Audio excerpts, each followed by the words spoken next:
উপদেষ্টা পরিষদের সদস্যদের নিয়ে প্রধান উপদেষ্টা ডক্টর মোহাম্মদ ইউনূস জরুরি বৈঠক ডেকেছেন এবং আমরা ইতিমধ্যে জানতে পেরেছি যে জরুরি বৈঠকটি হচ্ছে যে আন্দোলন চলছিল, শাহবাগে আন্দোলন চলছিল আওয়ামী লীগ নিষিদ্ধের দাবিতে, যে আন্দোলন, সে আওয়ামী লীগ নিষিদ্ধের দাবিতে আন্দোলনের পরিপ্রেক্ষিতেই কিন্তু প্রধান উপদেষ্টা ডক্টর মোহাম্মদ ইউনূস আজকে জরুরি একটি বৈঠক ডেকেছেন এবং ৮টা থেকেই এই বৈঠকটি শুরু হয়েছে এবং আমরা যতদূর জানতে পেরেছি বৈঠকটি প্রায় শেষের দিকে বা বৈঠক প্রায় শেষ হয়ে গেছে তেমনটি জানতে পেরেছি। তবে শাহবাগ থেকে যে আন্দোলন চলছিল, আওয়ামী লীগ নিষিদ্ধের দাবিতে যে আন্দোলন চলছিল, সেখান থেকে হাসনাত আব্দুল্লাহ ঘোষণা দিয়েছেন যে সেখান থেকে ১ ঘন্টার তিনি আলটিমেটাম দিয়েছেন, যদি ১ ঘন্টার মধ্যে আওয়ামী লীগ নিষিদ্ধের ঘোষণা না আসে সেখান থেকে শাহবাগ থেকে যমুনার উদ্দেশ্যে মার্চ ফর যমুনা পালন করবেন। তারা মার্চ ফর যমুনা ঘোষণা করেছেন এবং আমরা ইতিমধ্যেই জানতে পেরেছি যে তারা কিন্তু হোটেল ইন্টারকন্টিনেন্টালের আশেপাশে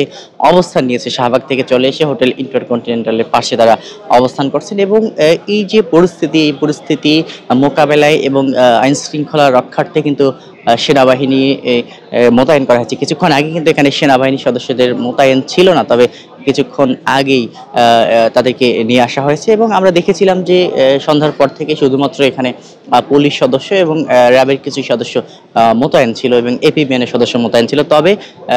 আর রাত ৮টা ৩০ পর কিন্তু আমরা দেখতে পাই যে এখানে সেনাবাহিনী সদস্যদেরকে মোতায়েন করা হয় এবং ভিতরে কিন্তু সেনাবাহিনী সদস্য প্রবেশ করেছে, তেমনটি আমরা জানতে পেরেছি। এবং প্রধান উপদেষ্টার প্রেস সচিব শফিকুল আলম তিনি বলেছেন যে আওয়ামী লীগকে নিষিদ্ধের একটি